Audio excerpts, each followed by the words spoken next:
자, 반갑습니다.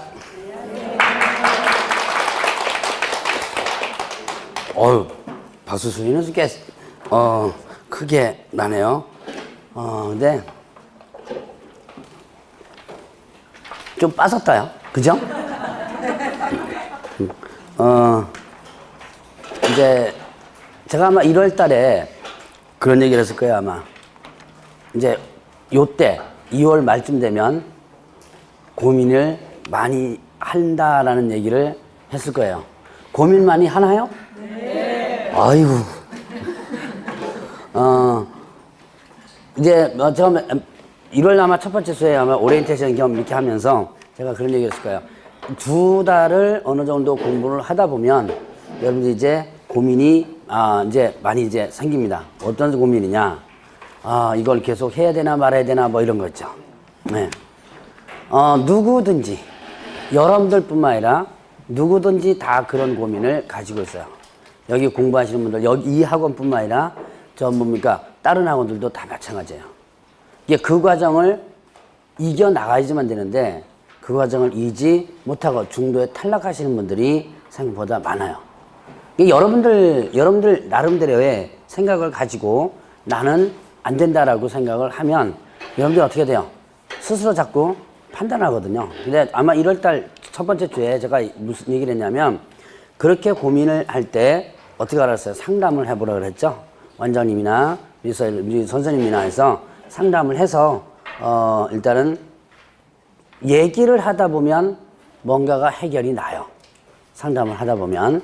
네, 그래서 지금 이렇게 여기뿐만 아니라 다른 학원들도 보니까 이제 뭐 제 과목만 그런가 그랬더만 그건 아니더만요. 다른 과목도 슬금슬금 빠지더라고 보니까. 그래서 가능하면 이제 여러분들이 고민을 할 때 혼자서 판단하지 말고 한번 상담 같은 거를 좀 해봐서 얘기를 하면 여러분들이 아마 여기 여자분들 많으니까 수다 많이 떨죠, 왜? 예, 한 시간 동안 수다 떨면 뭔가 해결 나는 것 같죠? 안 그런가요? 예, 여러분들끼리 수다 떨고 그러면. 근데 여러분들끼리 얘기하다 보면 여러분 결론이 안 나요. 그리고 안 좋은 결론이 나올 수가 있습니다. 그러니까 여러분들끼리 괜히 술 마시면서 하지 말고 이제 원장님이나 이렇게 해서 선생님이나 해서 상담을 갖다 하는 방향으로 해서 결정을 하시면 돼요. 그래서 이제 그래도 이제 많이 고민을 하는데 그걸 하나로 버텨 나가야지만 되죠. 자, 오늘 어디 할 차례예요? 예, 240페이지. 자, 오늘은 페이지 수로는 약 한 100페이지 정도 나가네요. 그게 오늘 배울 거는 중요한 게 두 가지가 있습니다. 하나는 확인설명서 작성법. 확인설명서 작성법을 오늘 할 텐데 그거는 상당히 중요해요. 그 다음에 또 맨 마지막 시간에 배우는 주택임대차보호법. 두 가지가 중요하고요. 나머지는 출제빈도가 상당히 약한 부분이에요.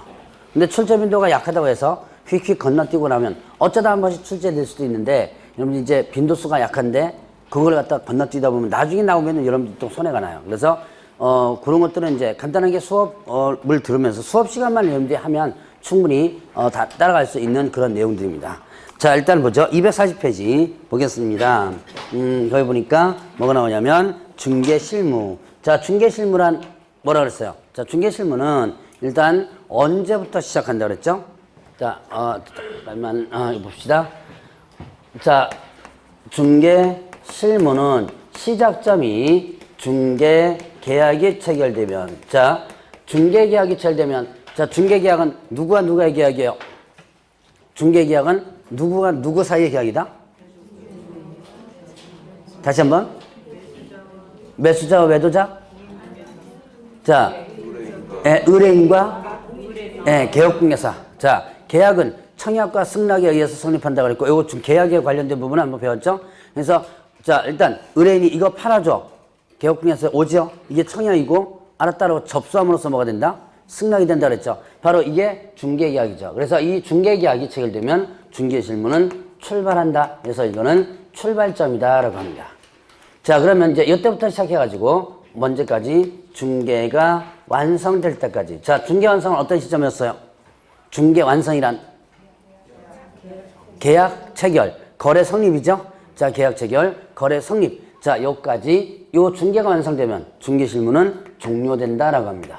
요 사이에 행하는 자, 의뢰인에게 행하는 모든 업무들을 뭐라 한다? 중개 실무라고 그래요. 중개를 접수받아 가지고 중개를 조사 확인하고 그다음에 확인 설명하고 거래 계약서 작성해 주고 그다음에 또 뭡니까? 확인 설명 작성해 주고 자, 이런 것들이 모두 뭐가 되냐면 중개 실무에 해당이 됩니다. 자, 그러면 이제 출발점은 어디고요? 중개 계약. 그다음에 종료된 시점은 언제다? 중개 완성. 시험 문제 딱 한 번씩 나왔습니다. 예전에 한 번씩 나왔던 부분이에요. 자, 그러면 요때 이제 중개가 완성되면 종료가 되는데 그런데 어떻게 된다? 거래가 어떻게 돼요? 완성될 때까지. 자, 거래 완성 어떤 시점이었죠?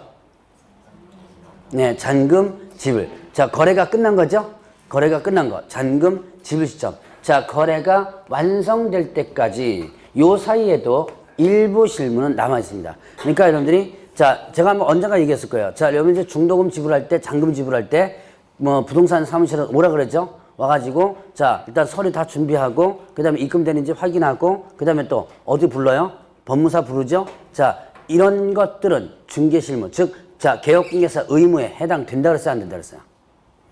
자, 개업공개사 의무에 해당? 예, 안 된다 그랬죠? 근데 서비스 차원에서 어떻게 돼요? 여러분들이 지금 중개업을 하는 건 이건 서비스업이죠? 서비스 차원에서 해줘야 될 부분이다. 근데 의무는 아니지만. 그래서 이거는 중개 실무에 해당되지 않아요. 그런데, 자, 요 사이에 중개 실무가 남아있는데, 이게 뭐냐면, 선관주의 의무입니다. 자, 선관주의 의무, 선량한 관리자 주의 의무. 혹시 민법에서 혹시 들어보셨는지 모르겠는데요. 자, 그러면 이 선관주의 의무가 여러분들도 다 선관주의 의무를 가지고 있어요. 그러니까 그 사람의 능력이 얼마만큼 있느냐에 따라서 다를 뿐이지, 모두 다 선관주의 의무가 다 가지고 있습니다. 부동산 거래할 때 여러분들이 매도자와 매수자도 당연히 선관주의 의무가 있어요. 그래서 개업공개사뿐만 아니라 여러분들도 확인할 의무를 있습니다. 그러나 그 의무가 중하게 부여되는 게 누구예요? 개업 공인중개사가 또 중하게 부여되죠. 그래서 이런 선관주의 의무가 있다. 그래서 이 선관주의 의무는 뭐냐면 바로 권리관계 여부를 확인하라는 얘기예요. 즉 언제부터 시작해서 중개가 완성, 즉 계약 체결됐죠. 계약 체결되고 나서부터 잔금 지불 시점까지 그 사이에 권리관계 여부를 확인하라. 자, 여기에서 보죠. 이게 대법원 판례에서 나온 주택임대차에서 나온 판례입니다. 자, 일단 여러분들이 주택임대차를 한번 해봅시다. 임대차 계약을 체결하죠. 계약 체결한 시점 언제예요? 중개가 완성된 시점이고, 자, 그 다음에 또 이제 거래가 완성되죠. 자, 주택임대차에서 거래가 완성되는 시점 언제예요? 입주하는 시점이겠죠? 자, 그럼 입주하면서 왜 잔금 지불되고 그러죠? 그러면 요 사이에 자, 집주인이 저당권을 설정해 놓은 거예요. 많습니다. 생각보다 많아요, 이거. 여러분들이 업을 하시다 보면 생각보다 이런 케이스가 많아요. 자, 그럼 앞에 저당권이 설정되어 있는 상태에서 모르고 일단 들어갑니다. 오늘 마지막 시간에 주택임대차보호법 배울 텐데, 자, 일단 모르고 들어가요. 개업공개에서 몰랐어요. 이걸 설정하는지를. 자, 그리고 뭐 당연히 임차인도 몰랐겠죠? 근데 나중에 저당권에 기해서 경매가 되면서 이 뒤에 들어온 임차인이 어떻게 돼요? 한 푼도 못 받고 쫓겨나는 상황이 발생됩니다. 자, 그러면 이제 임차인 입장에서는 만만한 게 누구예요? 예, 개업공개에서 만만하죠? 그러니까 이제 개업공개 쫓아갑니다. 네가 중개사니까 네가 책임져 그러죠. 자, 근데 개업공개에서도 할 말이 있어요. 자, 중개 실무가 종료된 시점 언제라 그랬어요? 중개가 완성되면 종료된다 그랬죠?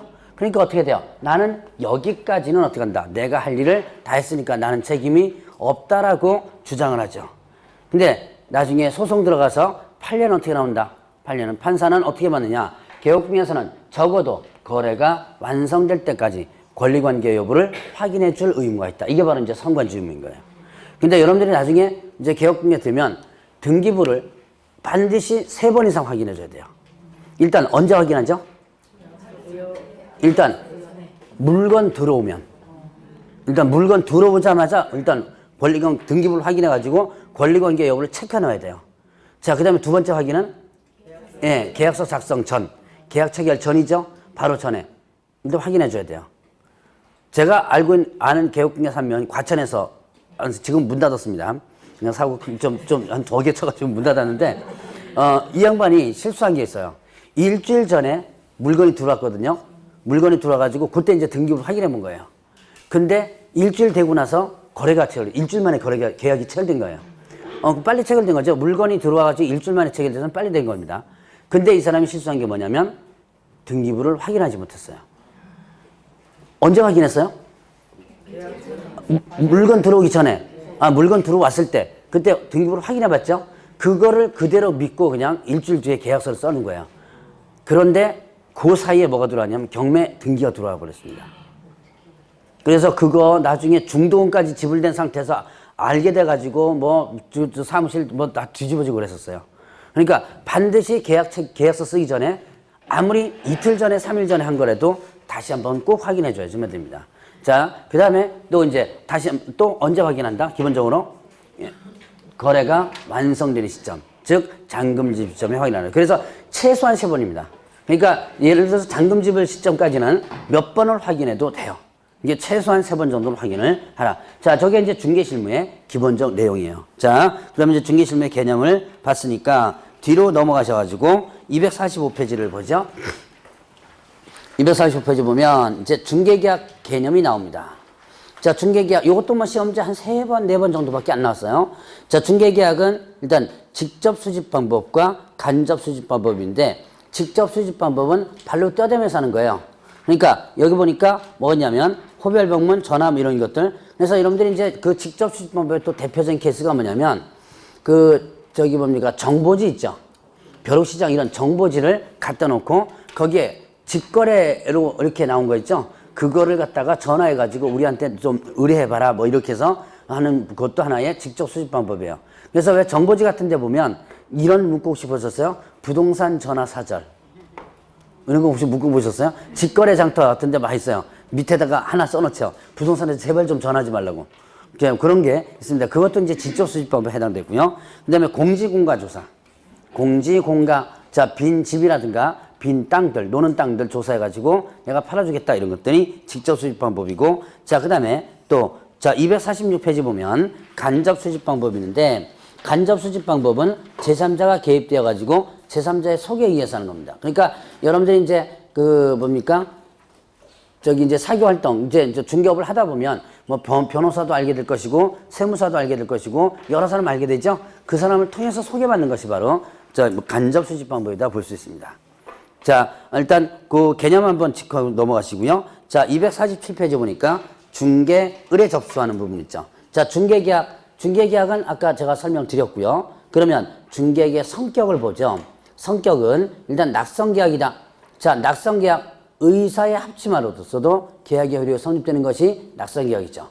자, 그 다음에 쌍무 유상계약입니다. 쌍무계약이 뭐예요? 쌍무. 양쪽의 의무가 다 발생하는 거죠. 유상, 이건 뭐예요? 돈이 왔다 갔다 하죠. 중개보수가 왔다 갔다 하는 부분이고, 그 다음 불요식 계약이다. 특별한 요식행위가 없어도 효력 성립되고요. 그 다음 비전형 계약, 무명 계약이에요. 비전형 계약이다. 자, 민법에 15가지의 계약 종류가 있습니다. 그 계약 종류에 포함되지 않는다라고 해서 비전형 계약이라고 그래요. 자, 그 다음에 위임계약과 유사하다. 전형 계약 중에서는 뭐가 유사하냐면 위임계약과 유사하다라는 그런 판례가 있습니다. 요게 이제 시험 문제 한 3번 정도 나왔었고요. 자, 그러면 이제 여러분들이 248페이지 보죠. 중개계약의 종류. 자, 제목 정도 한번 보죠. 자, 일반 중개계약, 전속 중개계약, 독점 중개계약, 공동 중개계약, 순가 중개계약 이렇게 나와요. 자, 일반 중개계약과 전속 중개계약은 여러분들 공부를 이미 했어요. 어디서? 중개사, 중개사법 앞에서 했죠? 자, 일반 중개계약 뭐라 그랬어요? 우리나라에서 가장 많이 이용하는 거죠? 여러 개업공개사에게 경쟁적으로 의뢰합니다. 그 중에서 거래가 성사되는 개업공개사는 뭘 주는 거? 보수를 주는 거. 요거 바로 일반 중개계약. 기억나시나요? 예, 꽤 오래전에 배웠습니다. 꽤 오래전에 배웠죠? 그래도 이제 조금씩 기억날 거예요. 그러니까 앞집, 뒷집 다 내놓는다 그랬죠? 근데 이제 거래가 성사되는 개업공개 보수 주는 거. 그러면 전속중개계약은 의뢰인이 특정한 개업 공인중개사를 정하여 그 개업공개사에게만 의뢰하는 거. 요거를 뭐라 한다? 전속중개계약 한다. 자, 그러면 전속중개가 뭐라 했어요? 소위 말하는 여러분들이 제가 전속계약이라는 것을 설명드렸고, 자, 나는 너한테만 뭐 하겠다? 의뢰하겠다. 라는 거 있죠? 너한테만 의뢰하겠다라는 것이 전속중개계약입니다. 자, 그러면 독점중개계약 보죠. 자, 거래 독점성을 인정한 제도인데 이게 뭐냐면 자, 의뢰인이 특정한 개업 공인중개사를 정하여 그 개업 중개사를 통해서만 거래하도록 하는 거예요. 자, 제가 전속중개계약과 뭔가 좀 차이가 나는 것 같은 느낌 안 들어요? 자, 다시 한번. 전속중개계약은 의뢰인이 특정한 개업 공인중개사를 정하여 그 개업중개사에게만 의뢰하는 거예요. 그러면 독점중개계약은 의뢰인이 특정한 개업 공인중개사를 정하여 그 개업중개사를 통하여서만 거래하는 거예요. 자, 개념이 안 잡히죠? 네. 자, 보죠. 자, 그러면 이제 한번 봅시다. 전속중개계약이 뭐라 그랬죠? 전속중개계약은 나는 너에게만 뭐 하겠다? 의뢰하겠다. 자, 나는 누구에게만 다른 데 의뢰 안 하고 너한테만 의뢰하겠다. 요게 뭐예요? 전속중개계약이죠. 자, 그럼 독점중개계약 이거예요. 나는 너를 통해서만 뭐 하겠다? 네, 계약, 즉 거래하겠다. 자, 다시 한번. 전속은 너에게만 뭐 하겠다? 의뢰하겠다. 의뢰만 너한테는 안 하겠다는 얘기예요. 근데 자, 독점중개계약은 너를 통해서만 뭐 하겠다? 예, 계약 체결하겠다. 즉 거래하겠다는 얘기예요. 자, 그래도 이해 안 되면 자, 이제 전속중개계약 부분에서 한번 보죠. 여러분들 이 앞부분에 배웠던 거. 자, 전속중개계약 유효기간 내. 자, 세 번째 한번 보세요. 자기 스스로 발견한 상대방과 거래한 경우. 이거 혹시 기억나시나요? 자, 스스로 발견한 상대방과 거래했습니다. 자, 다른 데 의뢰하지도 않았고 소개시켜준 사람 얘 배제시키고 자기네들에게 직접 하지도 않았고 스스로 발견한 상대방과 거래했습니다. 그럼 이때 이게 전속계약 위반이었던가요? 아니었던가요? 예, 위반 아니었죠? 왜? 나는 너에게만 뭐 하겠다?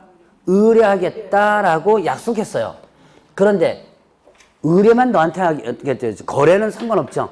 다른 개업군을 통해서 의뢰해가지고 거래한 것도 아닙니다. 스스로 발견한 상대가 거래한 거예요. 그러면 이건 전속계약 위반이 아니다. 그러니까 위반이 아니라서 뭐는 못 받는다 그랬어요?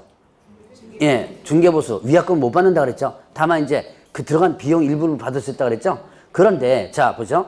독점중개계약에서 봅시다. 독점중개계약에서는 자, 자기 스스로 발견한 상대방과 거래했습니다. 이거 독점계약 위반일까요? 아닐까요? 위반? 예, 입니다. 자, 독점중개계약이 뭐라 그랬죠? 나는 너를 통해서만 뭐 하겠다? 거래하겠다.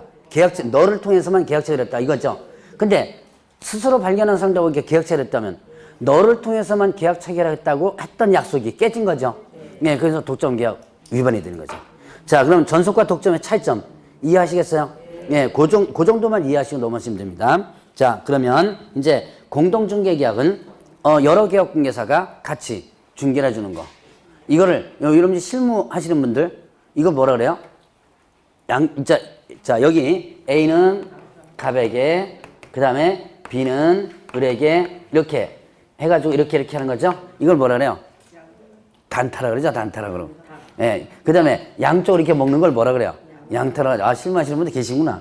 단타, 양타 이렇게 하는 거 보니까. 자, 이렇게 해서 보면 이렇게 하는 게 뭐가 된다? 공동중개계약입니다. 주로 이제 부동산 거래 정보를 통해서 이루어진다고 하고요. 자, 그 다음에 순가중개계약입니다. 자, 순가중개계약은 의뢰인이 제시한 가격보다 더 높게 거래가 됐을 때 그 차액을 개업 공인중개사가 보수로서 취하는 거예요. 자, 의뢰인이 제시한 가격보다 높게 거래가 됐다. 그러면 그 차액을 원하는 금액에 넘어선 차익 있죠. 차액은 자, 누가 갖는 거? 개업 공인중개사가 갖는 거. 자, 그러면 이렇게 얘기하면 잘 이해를 못 하신다면 여러분들이 많이 했던 거야. 나 1억만 받아줘. 더 받으면 너 가져 이거야.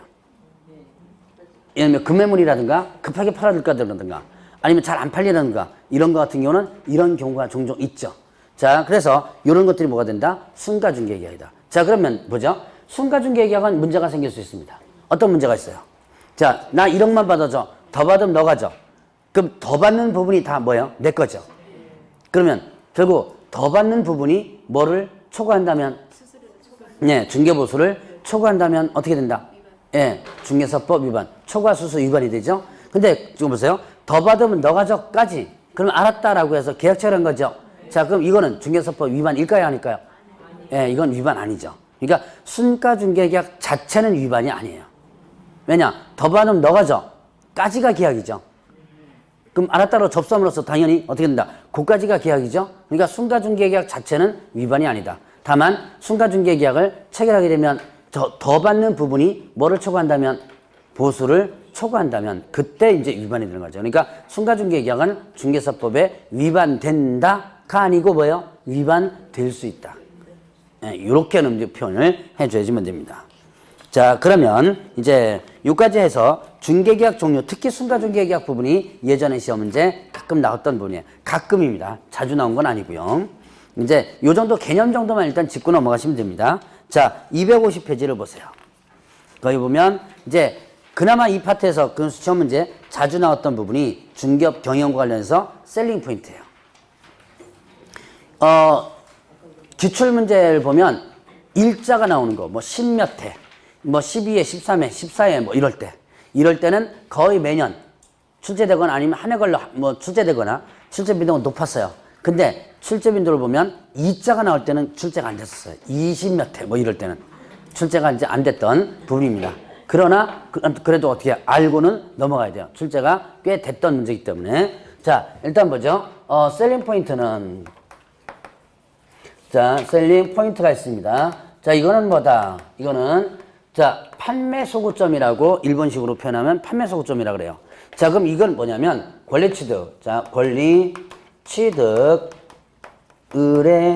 의뢰인에게 자, 만족을 주는 특징. 만족을 주는 특징이다. 이렇게 표현합니다. 자, 권리 취득 의뢰인은 누구예요? 권리 취득 의뢰인. 예, 매수나 누구예요? 임차. 자, 매수나 임차 의뢰인이죠? 자, 매수나 임차 의뢰인에게 만족을 주는 특징이다. 만족을 주는 특징이다 그러면 그 특징 중에서 뭐예요? 소위 말하는 뭘 얘기하는 거? 장점을 얘기하는 거죠. 자, 그래서 이 셀링 포인트는 그 물건에 대한 뭘 얘기한다? 장점을 얘기한다. 여러분들 저기 뭡니까? 가전제품이나 이런 데 보면 자, 그 광고 나오는데 단점, 우리 제품은 이렇게 안 좋습니다. 이거 나오나요? 뭐 나오죠? 우리 제품은 이런 거가 좋습니다. 뭐 이렇게 나오죠? 자, 그게 바로 셀링 포인트예요. 이게 부동산에도 당연히 어떻게 돼? 이런 장점들이 있죠? 그런 장점들을 뭐라 한다? 셀링 포인트라고 한다는 얘기예요. 자, 그러면 이 셀링 포인트를 왜 산정을 하냐? 셀링 포인트로 산정하는 이유는 장점을 집중적으로 강조해줘야죠. 그래야지만 거래가 당연히 성립이 되겠죠. 자, 근데 장점을 너무 많이 설명해도 안 좋다라는 얘기예요. 왜요? 잔뜩 장점을 설명해 놓으니까 진짜 장점이 뭔지 모르죠. 그렇기 때문에 자, 이런 상황으로 보면 이제 뭐 실무상에서도 마찬가지지만 장점을 세 개 정도로 압축시켜 가지고 집중적으로 강조하는 것이 효과적이다라고 합니다. 자, 그러면 이때 자, 이거 장점을 또 특징 분석 이렇게도 표현을 하는데 자, 장점에는요. 경제적 측면의 장점과 그다음에 또 이제 법률적 측면의 장점, 그다음에 또 기술적 측면의 장점 이렇게 세 가지로 나눠지게 되고요. 그 외에도 뭐 사회문화적, 환경적 이렇게 세부적으로 나올 수도 있습니다. 자, 경제적 측면의 장점. 그럼 경제적 측면의 장점이 뭐겠어요? 일단 경제적이니까 뭐와 관련돼요? 가격과 관련되죠? 가격이 싸다. 자, 그러면 가격이 싼 물건 뭐 있을까요? 가격이 싸다. 네, 맞아요. 금매물. 금매물이 대표적인 경제적 측면의 셀링 포인트로 볼 수 있죠. 자, 그래서 이런 것들. 여러분들 금매물 같은 거 보면 빨리 팔기 위해서 조금 내려서 팔죠? 자, 그런 것들이 여기에 해당되고. 자, 그 다음에 또 뭐가 있냐면 투자 가치가 있어. 비싸긴 비싼데 이거 사놓으면 또 값이 몇 달 뒤에 올라간다. 뭐 이런 것들. 자, 그런 것들이 하나의 경제적 측면이고요. 자, 그 다음에 또 법률적 측면의 장점이 있습니다. 이거는 자, 공법상 제한이 있어야지만 없어야지만 공법상 이용 제한이나 거래 규제. 자, 여기 토지 거래 허가 지역이에요. 허가 받아야 돼요. 더 안 좋죠, 이런 것들은. 그래서 공법상 제한이 없어야지만 법률적 측면의 장점이 됩니다. 자, 그럼 기술적 측면의 장점 뭐냐? 이것은 시설 설비 이런 것들이에요. 시설이나 설비나 이런 것들이 기술적 측면의 장점에 해당된다. 자, 그러면 이제 여기는 또 기술적 측면에는 동선도 들어가요. 동선. 여러분 동선이 뭔지 아시죠? 예, 움직임의 범위죠. 그래서 왜 동선이 불편하다, 동선이 편하다 이렇게 표현하기도 합니다. 자, 그러면 이렇게 해서 세 가지 측면의 이제 장점을 한번 봤고요. 자, 그러면 이제 셀링 포인트 특징이 여러분들 교재 251페이지에 나오는데 그걸 잠깐 한번 보죠. 자, 부동산이 지니는 셀링 포인트는 다양하다. 자, 부동산이 지니는 셀링 포인트는 다양하다 나옵니다. 그럼 부동산마다 각각 다르다는 얘기죠. 자, 왜 그럴까요? 부동산의 성격 중에 특징 중에 하나가 있습니다. 예, 개별성 때문에. 그래서 부동산은 개별성을 띠고 있기 때문에 부동산마다 셀링 포인트는 각각 다르게 나타난다. 자, 그 다음에 의뢰인마다 셀링 포인트가 다르다. 자, 전형적인 장점인데 일반적으로 봐서는 분명히 장점인데 어떤 사람에게는 그게 어떻게 해요? 단점이 될 수도 있죠. 대표적인 것이 뭐냐면 여러분들 로얄층 고층 아파트에 있습니다. 그 로얄층이 뭐 싸게 일단 나왔다라고 칩시다. 근데 실제로 그거를 갖다가 그 집에 들어가서 살지 못하는 사람도 있어요. 어떤 사람일까요?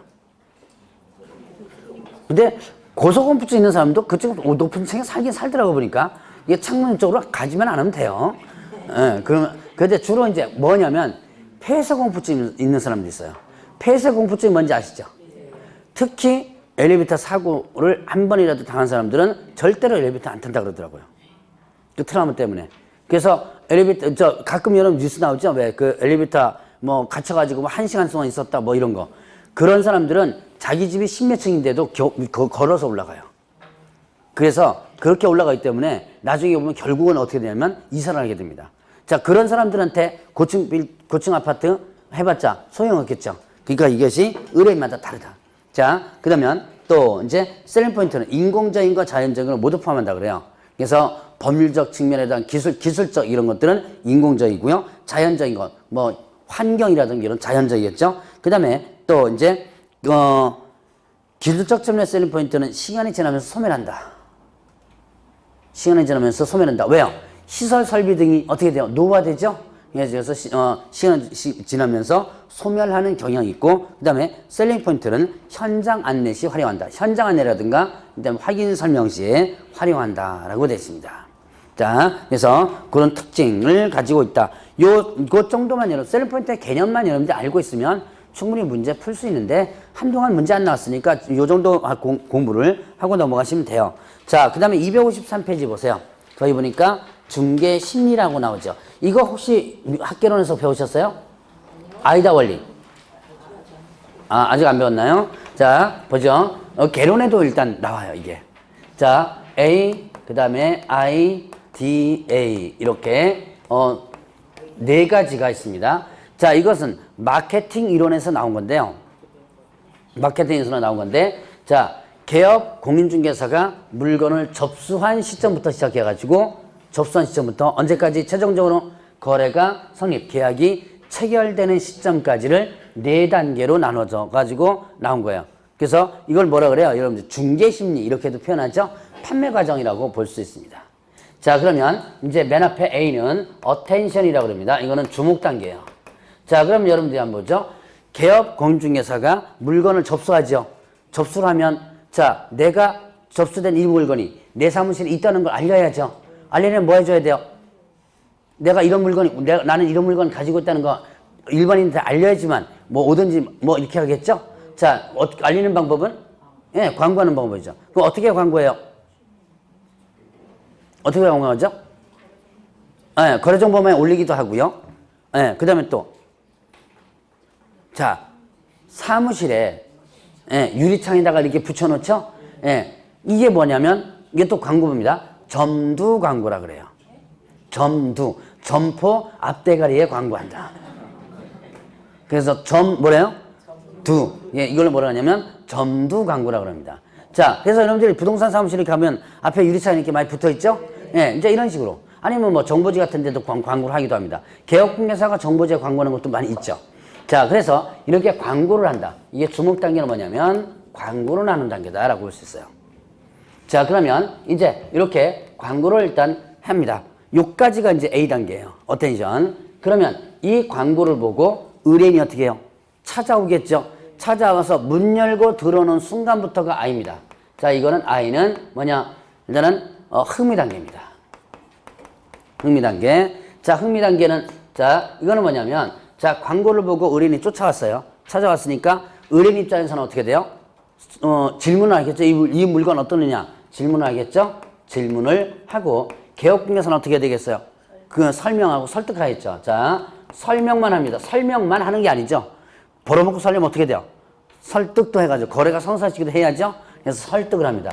자, 설득하는 단계까지가 뭐냐면 흥미 단계예요. 자, 설명하고 설득하는 단계, 요까지가 이제 흥미 단계입니다. 자, 그러면 이제 설명, 설득을 하다 보니까 요거 한번 사볼까라는 생각이 들죠? 그러면 어떻게 한다? 이때 이제 뭐가 나온다? 디자이어, 욕망 단계로 들어갑니다.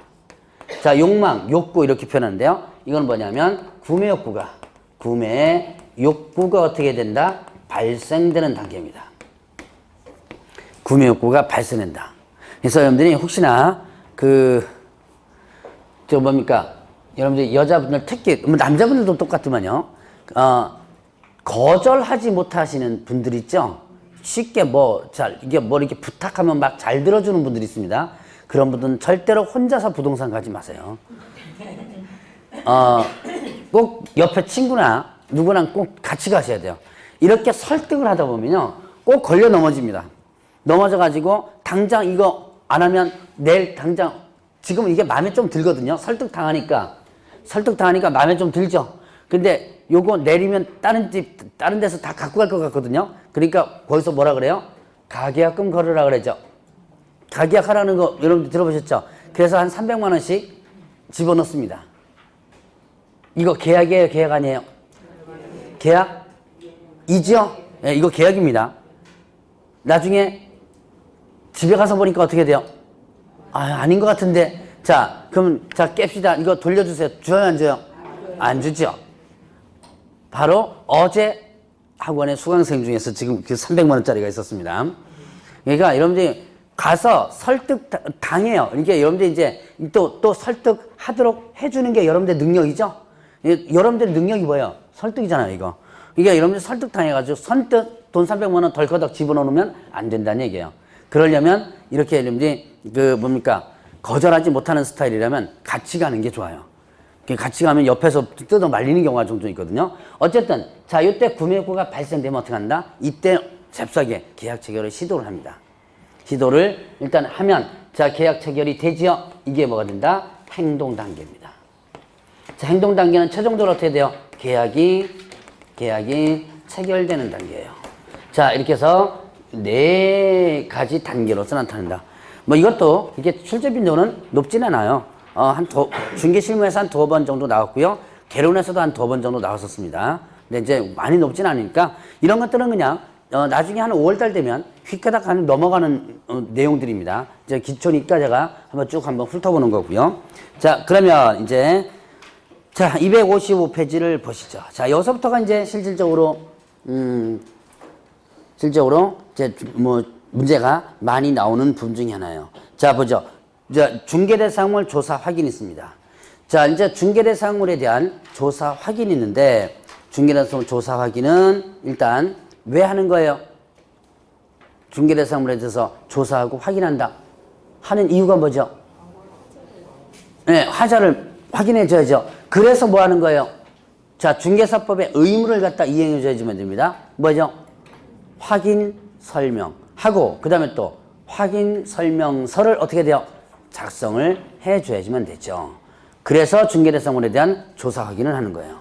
그러면 자, 중개대상물 조사 확인 방법은 자, 제 교재는 크게 2가지로 나눠졌습니다. 공부상 조사 확인 방법과 그 다음에 257페이지에 현장 조사 확인 방법 이렇게 2가지 나눴는데 자, 다른 교재를 보면 하나가 더 있어요.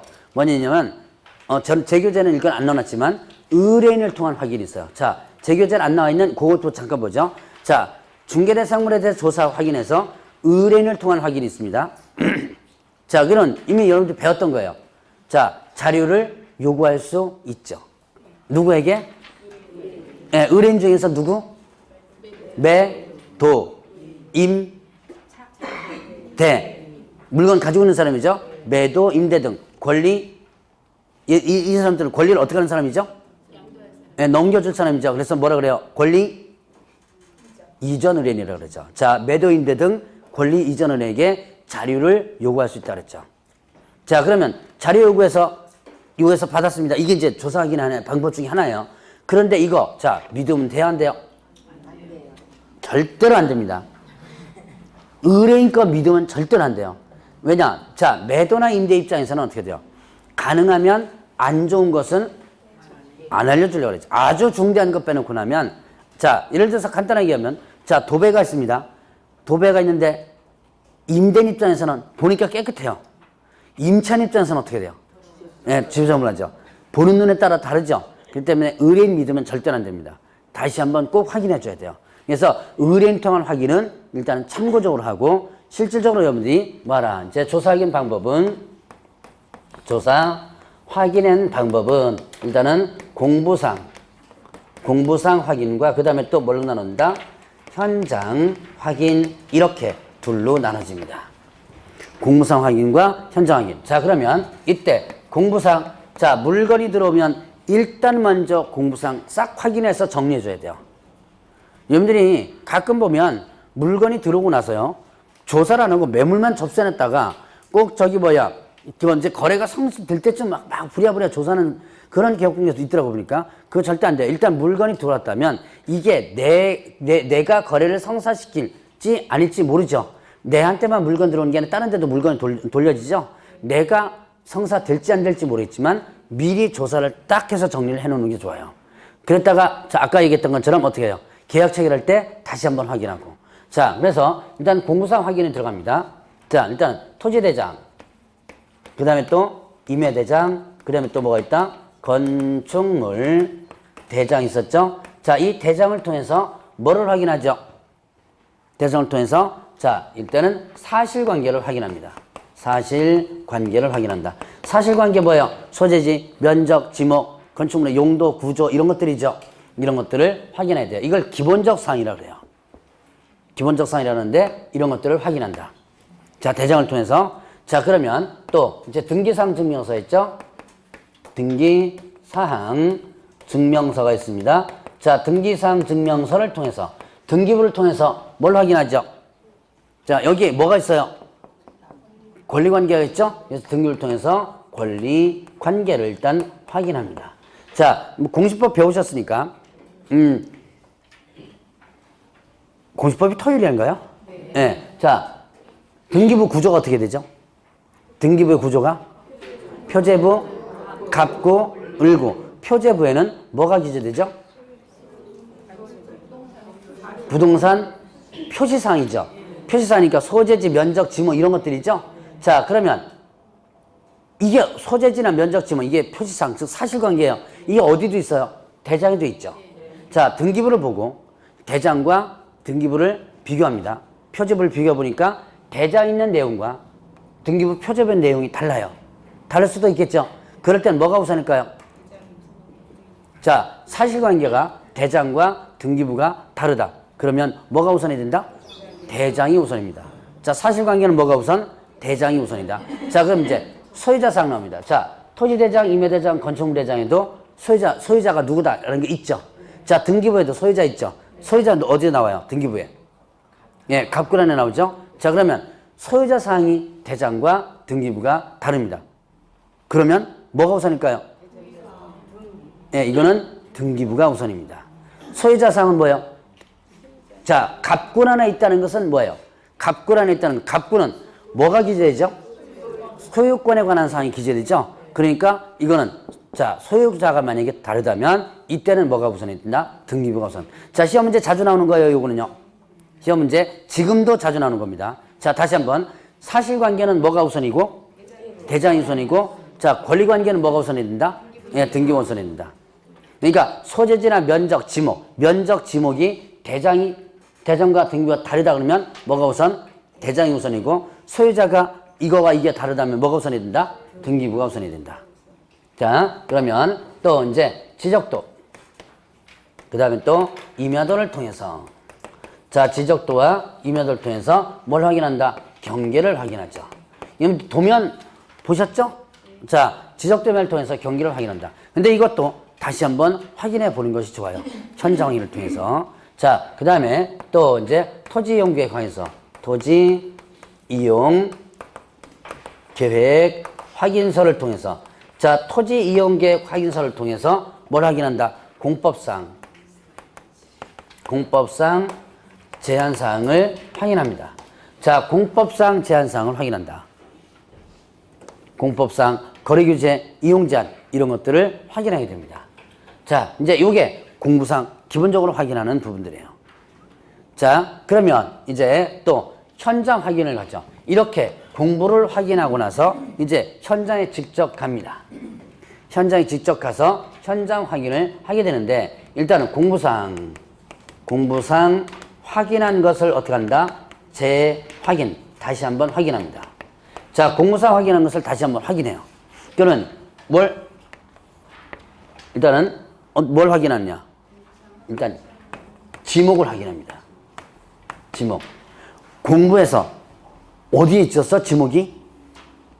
지목 공부를 확인하면 나옵니다. 어디 있어요? 대장에 있죠? 토지 대장, 임야 대장이 있죠? 자, 그 다음에 이거는 지목 전체 현황이 나오고 여기는 뭐가 나와요? 부호로 나오죠? 자, 그래서 이거를 확인한 다음에 다시 한번 현장 와서 실제 이용 상태를 확인해 봐요. 확인서는 작성법에서 조금 이따 볼 겁니다. 실제 이용 상태. 여러분들 시골 같은 데 가면 어떻게 돼요? 자, 논입니다. 논 답이죠? 그런데 물 빼놓고 거기다가 요즘은 벼농사 많이 안 져요. 그러니까 물 빼놓고 거기다 인삼밭도 하고요. 뭐 별거 다 심어요, 요즘은. 자, 그러니까 실제 이용 상태는 전이 돼버렸죠. 지목은 답이지만 이런 경우가 많아요. 그래서 이런 것들 현황을 확인해라. 자, 그 다음에 또 하나. 건축물의 용도. 건축물의 용도. 이건 상당히 중요합니다. 자, 건축물의 용도는 뭘 갖고 확인하죠? 기본적으로 공부에서 건축물 대장에 있죠. 건축물 대장에 건축물의 용도가 있습니다. 용도가 있는데 그런데 어떻게 한다? 실제 용도를 현장 확인을 통해서 확인해 봐야 돼요. 여기서 요거는 상당히 위험한데요. 실제 용도와 대장사의 용도가 다르다면 이게 뭐가 된 거예요? 불법적으로 용도 변경을 한 거죠. 건축물 같은 자, 지목 같은 경우는 여러분들이 지목에 대해서 뭐 시골에 가서 자, 답을 전으로 바꿨구나 이렇게 하더라도 큰 문제가 없어요. 뭐 제재를 가거나 그렇지 않습니다. 그런데 자, 건물 같은 경우는 불법적으로 용도 변경되면 이게 불법 건물이 돼버린 거예요. 그래서 나중에 산 사람이 원상복귀 해야 될 의무가 있고요. 안 하면 이행강 좀 물리고요. 여러분들 이제 조금 이따 건축법 아직 안 배우셨죠?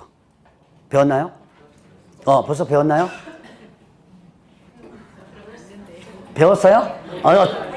하긴 했어요? 하긴 했으면 됐어요. 그럼, 어차피 뭐 그거 다 배우려고, 예, 그건 건축법의 건자만 일단 배웠으면 됐습니다. 건축법에 보면 일단 이게 나와요. 그러니까 일단은 이런 것 같은 상당히 위험하다. 그렇기 때문에 실제로 어떻게 한다?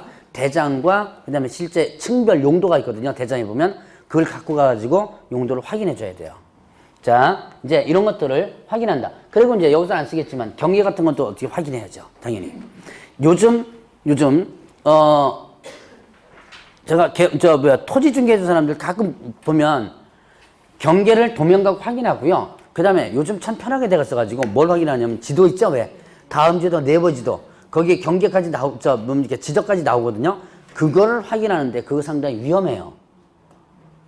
이게 2년 전, 3년 전에 찍은 지도입니다, 이게.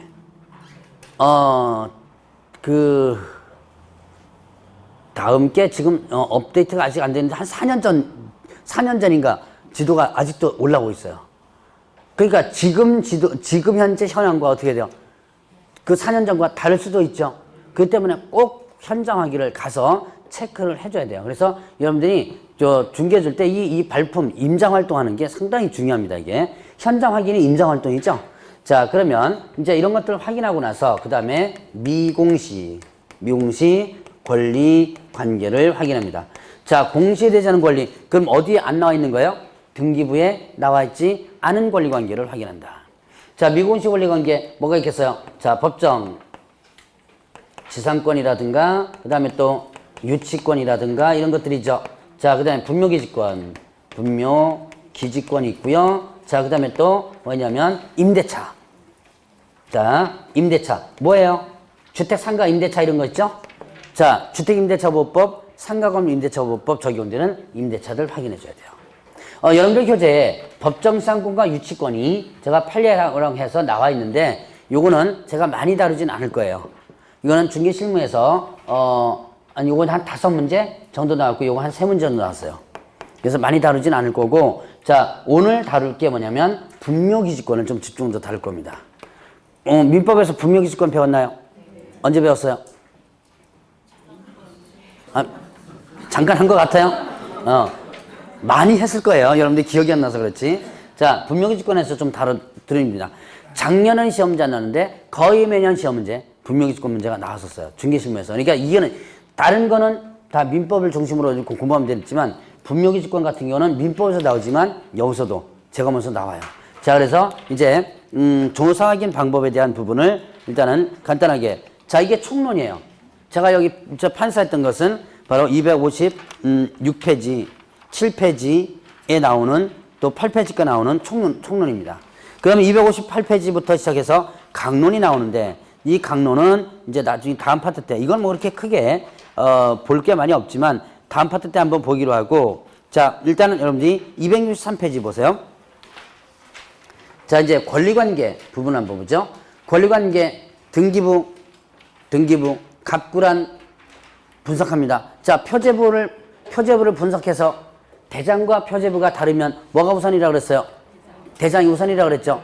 자 그러면 이제 갑구란을 분석하면서 진정한 소유자를 확인합니다. 자 진정한 소유자를 확인한다. 자 진정한 권리자 확인, 권리자 이렇게도 표현합니다. 자 그러면 진정한 소유자 확인하는데 자 뭘 갖고 확인한다? 등기부와 그 다음에 또 주민등록증 등에 의해서 이렇게 돼요. 자 등기부와 주민등록증 등에 의해서 뭘 확인한다? 진정 소유자를 확인한다. 주민등록증 등이니까 뭐예요? 신분증이죠? 우리나라에 공식적인 신분증이 뭐 있어요? 예, 주민등록증. 일단 운전면허증, 그 다음에 여권 이겁니다. 하나 더 있는데요.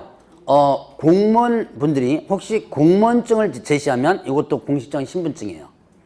자, 공무원증은 국가에서 발행한 거죠. 그렇기 때문에 공식적인 신분증에 해당됩니다.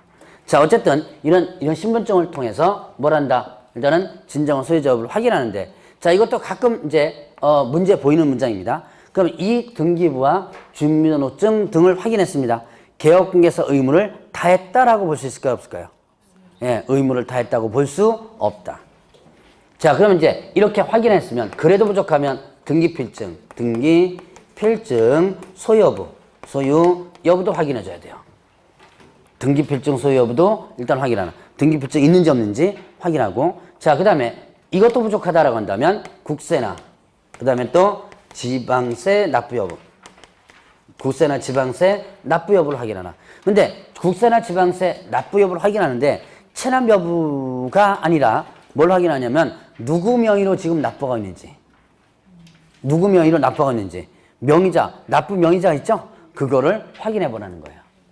이것도 이제 부족하다면 뭐냐면 탐문까지. 탐문이 뭐예요? 직접 가보는 거죠?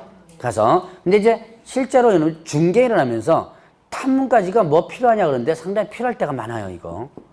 여러분들이 이제 아는 물건이 아니고 모르는 물건이고, 그 다음에 또 여러분들이 그 토지 같은 경우라든가 소유권이 빨리 바뀌는 경우가 있어요. 여러분들 등기부 보다 보면 몇 개월 만에 소유권이 막 넘어간 것들이 있어요. 자, 이렇게 넘어와가지고 개업공개에서 들어온 경우 있습니다. 그런 것 같은 경우는 탐문 조사를 해볼 필요가 있어요. 왜요? 부동산 사기건이 일어날 수가 있습니다. 왜죠? 일단 서류 조작해가지고 등기를 넘긴 다음에 2, 3개월 만에 바로 넘기거든요. 그래서 여러분들이 등기가 된 지가 얼마 안 되는 물건이 만약에 들어왔다면 이거는 진정한 소유자 확인뿐만 아니라 탐문조사를 통해서도 확인해보는 게 좋아요. 그러니까 가끔씩 왜 여러분들이 아직도 부동산 사기 사건 가끔 일어나죠. 서류 조작해가지고 주인 뭐 잘 나타나지 않는 땅들 이렇게 해가지고 하는 경우도 있습니다. 그래서 그런 것들을 일단 확인해 주라. 이거 사기 사건에 잘못 걸리면요, 선의로다가 중개줘는 나중에 사기에 공범이 되기도 하고 막 그럽니다, 이게. 자, 그래서 공범에 대해서 조사 당하고 그래요. 어쨌든 이런 걸 통해서 진정한 소유자 여부를 확인하라. 자, 시험 문제는 주로 요 두 가지가 많이 나왔어요. 그래서 등기부와 주민등록증, 그 다음에 또 뭘 확인하나? 등기필증 소유 여부도 확인하라. 뭐 요까지 일단 구분을 해보시고, 자, 그러면 이제 여러분들이 거기 보니까 처분 능력 확인하는 게네요. 처분 능력과 대리권. 자, 처분 능력을 확인하는데, 자, 일단은, 이거는 미성년자, 그 다음에 또 피한정 후견인 있습니다. 그 다음에 또 피성년 후견인 이렇게 있죠. 후견인 이런 게 있습니다. 자, 일단 이게 능력이 제한되는 사람이죠. 이건 제한 능력자라 그러죠. 자, 그러면 미성년자 같은 경우는 어떻게 돼요?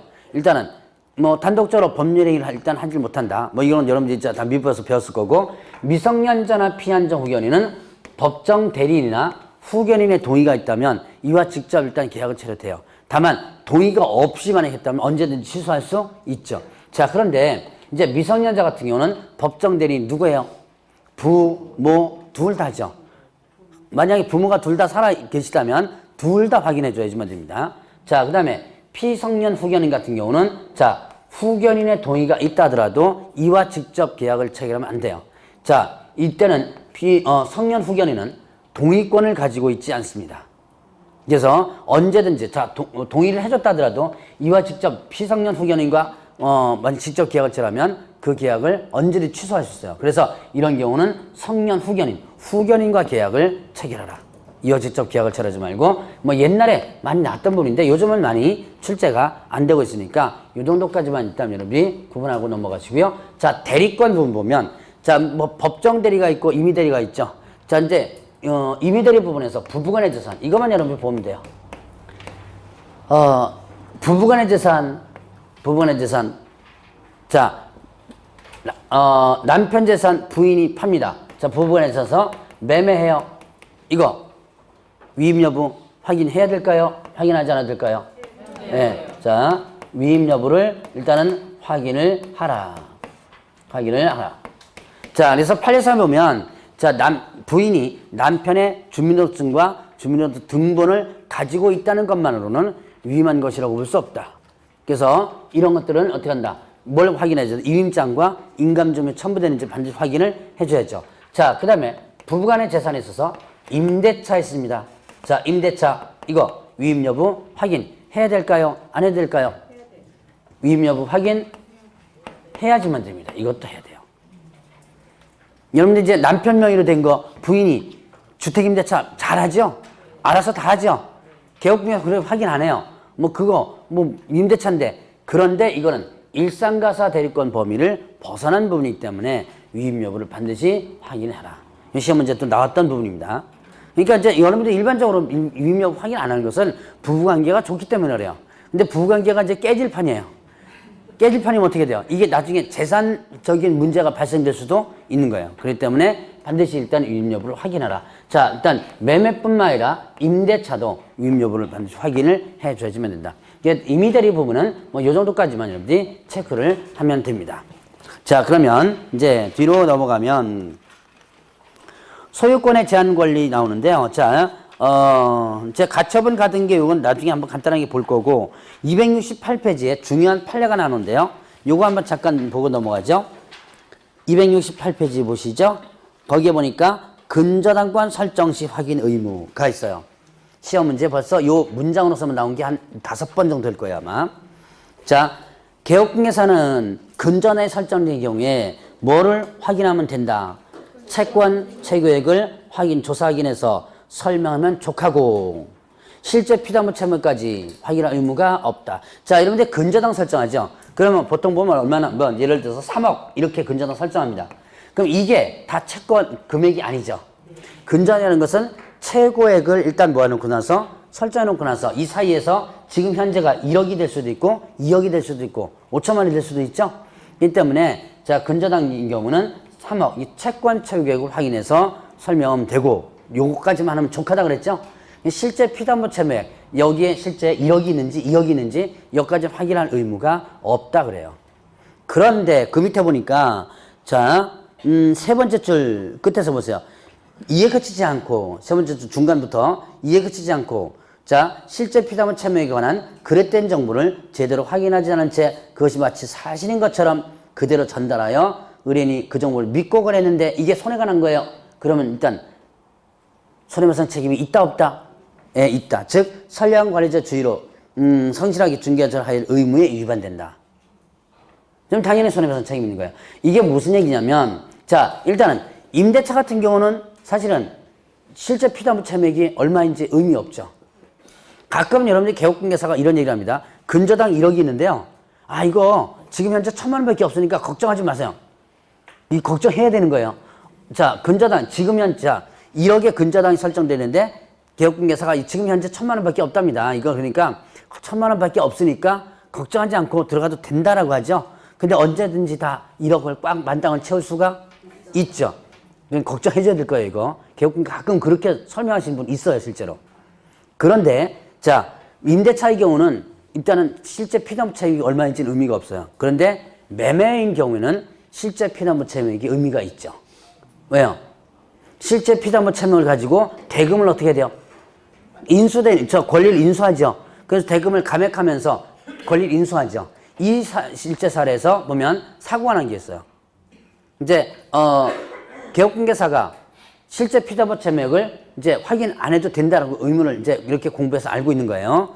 자, 그래서 누구한테 물어봤냐면 매도인한테 물어본 거예요. 자, 이제 채권 최고액은 이제 등기부 있으니까 설명하고 실제 피담보 채무액이 얼마 있냐고 물어보니까 예를 들어서 5천만 원 있다 이렇게 얘기한 거예요. 이게 실제 수원에서 나온 판례입니다. 5천만 원 있다 이게 나온 거예요. 그런데 그걸 믿고 거래대금에서 얼마를 감액하는 거예요? 5천만 원을 감액하면서 대금 이제 뭡니까? 잔금지불 시점에 와서 이제 그 근저당을 인수해줘야죠. 인수하러 은행에 가보니까 5천만 원이 1억이 있던 거예요.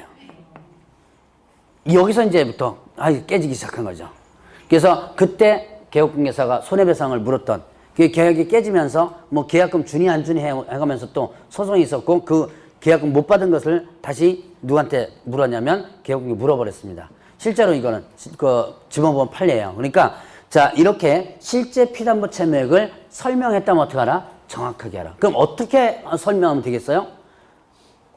어떻게 확인하면 돼요? 은행에 가서 제 돈 얼마 있어요? 물어보면 알려줘요? 그렇지 안 알려줬죠? 그러면 이때는 간단해요. 채무 확인서가 있습니다. 본인이 떼오라 그러면 돼요. 그 은행에 가면 그 채무 확인서가 있거든요. 확인서 하나 떼어가서 딱 붙여놓으면 됩니다. 그러면 내 할 일은 끝난 거예요. 본인이 여기 은행 가서 하나 떼오세요. 그러면 은행에서 이렇게 떼어주거든요. 그거 하나만 같이 붙여놓으면 굳이 실제 피담보 채무액이 얼마인지 그것만 보면 알겠죠? 그래서 그렇게만 하면 돼요. 자, 이거 시험 문제 자주 나온 부분이니까 기억을 해놓고요. 자, 법정지상권과 유치권은 제가 이제는 다음 파트 때 기회 있을 때 한번 다뤄드리도록 하고, 자, 272페이지에 넘겨보세요. 분묘기지권 있죠? 자, 이제 거의 시험 문제 매년 나오는 부분, 요거를 일단 하겠습니다. 좀 쉬었다 하시죠.